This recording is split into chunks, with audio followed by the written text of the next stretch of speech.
Hey, everybody, and welcome to another episode of the Interview, Mid-Bay News' weekly podcast. This week, I'm here with Coach Grant Thompson, and Coach Thompson just finished up another successful campaign as the head football coach over at Niceville High School. So I thought we'd have him on, talk about the season a little bit that just took place, and then looking forward into the future, what he's looking forward to in 2024. So, Coach, first things first, we always ask people to kind of tell us a little bit about themselves. So the floor is yours.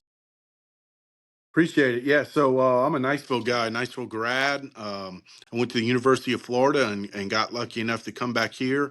I don't know if that was definitely part of the plan at the time, but the Ruckle Middle School job came open and I got it. And at that point, I think I would have rather had that job than the Green Bay Packers job. And so I took that job and we were successful there. And Coach Hicks gave me an opportunity to come to Niceville as an assistant, and I jumped all over that. We had 6 wonderful years where we played for 2 state titles and we played in another Final Four. And I was able to move on and become a head coach at a small school. And my journey brought me back here. So I'm thrilled. I don't know when I was walking the hallways back in the 2000s, early 2000s, if I thought I'd be back, but it's been a wonderful experience. What's the best part about coaching the team that you played for and came up with? So, I mean, there's just so many things, but this football team gave me a lot growing up and really helped shape me and provide a foundation of what it was to be a successful man. And if I can give back to that with these future generations, I take that very serious, and it's humbling to be a part of this wonderful community and what I think is just a first class organization. And so we recently had a national letter of intent signing, and as of this recording, just very recently, earlier today, and you got to get up and talk about one of your offensive linemen. Forgive me, his last name is Sorenson, Colin Sorenson. There it is. Colin. And so tell me a little bit about what it's like to see your guys moving on to the next level. So that's just such an important part of this journey. To get a chance to go to college and get it paid for and continue to compete and develop something that, we've been really fortunate to have some good players and sign a lot of kids. The whole school is successful when it comes to that, all of our organizations. So it's important, it's such an important part of this. We wish that more kids could sign. We think we'll have more this year. We know we will. But really proud of Colin and the amount of work. You see that the signing, and we turn the games on Saturdays, and we're all big fans of that. But I mean, it is a ton of work to get to that point. Tell me a little bit about what you have the guys doing that might be different from other programs, if you can. I don't want you to give the sauce away or anything. Sure. Yeah. I mean, there's no real secrets in this. It starts with our principal and our superintendent. They empower us here at this school, to really run a first class program. I've got a ton of really knowledgeable coaches. The weight room is a year round thing. Coach Hedges runs that for us. Extremely knowledgeable, pushes himself for, Olympic type certifications. Our track program, the way that we move and the dynamic movements that we're capable of. All of my coaches are experts at what they do. We put a ton into marketing and recruiting our kids and trying to, have success. The student section, the band, the fans, the bowl, and it's going crazy. The environment that we play in prepares these kids, and it's just a lot of hard work with families that allow us to push their kids hard. Absolutely. And so for people that might not understand the dynamics of the recruiting process in the high school kind of bracket, what does that look like for you guys?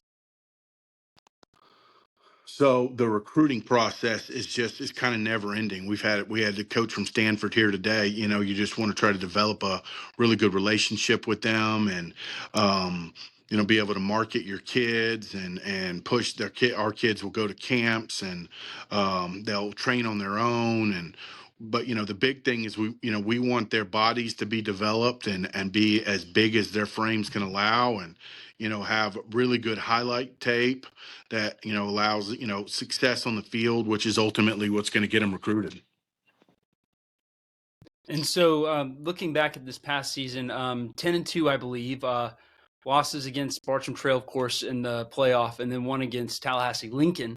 Uh, what did you learn from those losses this year that you're going to take on into the next season? Well, you know, we don't like losing around here. We don't lose much around here. I guess there's an old saying, you probably learn more from losses. You look at those as a staff. We go back and we look at what we could have done better and where the failures may have started. And we've already done that. We'll start going back through the film again, and there's no telling how many times we've already watched it. But then you go back through it again, we go back through it again, and we just try to make the necessary adjustments and the plans, needed moving forward to try to keep those from happening. Perfect. And then looking forward into next year, you guys have a whole nother campaign in just a couple of months. What games do you have on the schedule already that are set in stone? And what are you hoping to get out of this next year? So our state organization, they change a lot. So it's kind of up in the air again, whether we're going to have districts or not. So we're trying to schedule some now, knowing that maybe that schedule doesn't even hold up. But we always, we start in the Panhandle. We think Panhandle football is great, so we start here, and we want to play anybody that wants to play in the Panhandle, and we'll just kind of move from there and see where the state decides to go, and we'll kind of go from there. When might you guys have a decision from the state? Is it, like the week before or We whenever they hope feel that like it?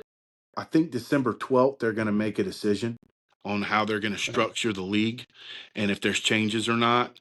And then from there, I couldn't begin to tell how much work it is, what they have to do to get that organized and decide how they're going to break up the state and the leagues. Unfortunately, these last few years our schedule hasn't been done till later in the year, whereas normally we'd probably have that in January. So I mean, it's possible we won't have it till April or May. That's not the goal, but that's just sometimes the hand you're dealt. And so I know you have a lot of starters returning on offense, pretty explosive offense last year, a lot of points on the board.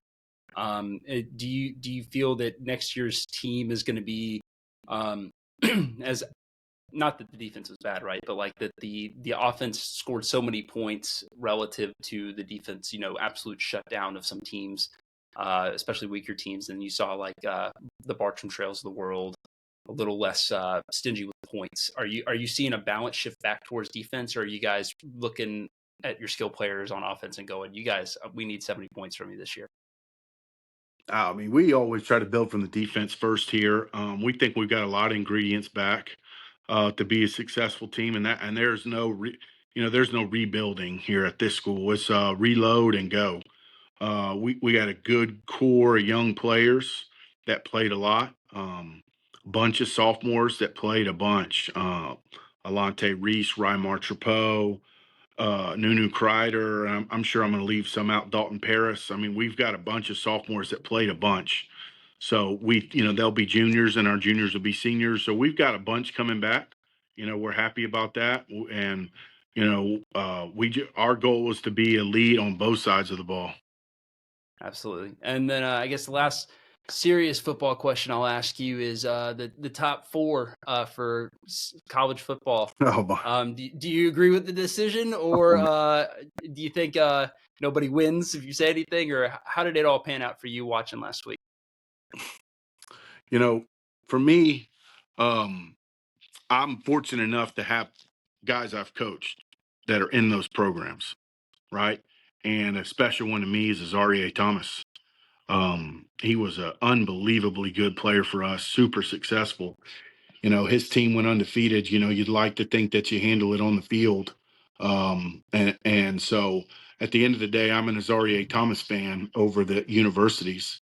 But I will say this, I'm glad I didn't have to make the decision because it was a lose either way. Yeah.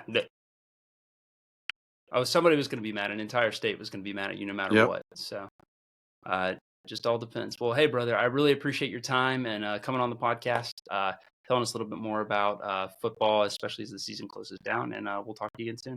All right. Thank you. Thank you. See ya. All right, so it's over. I just wanted to take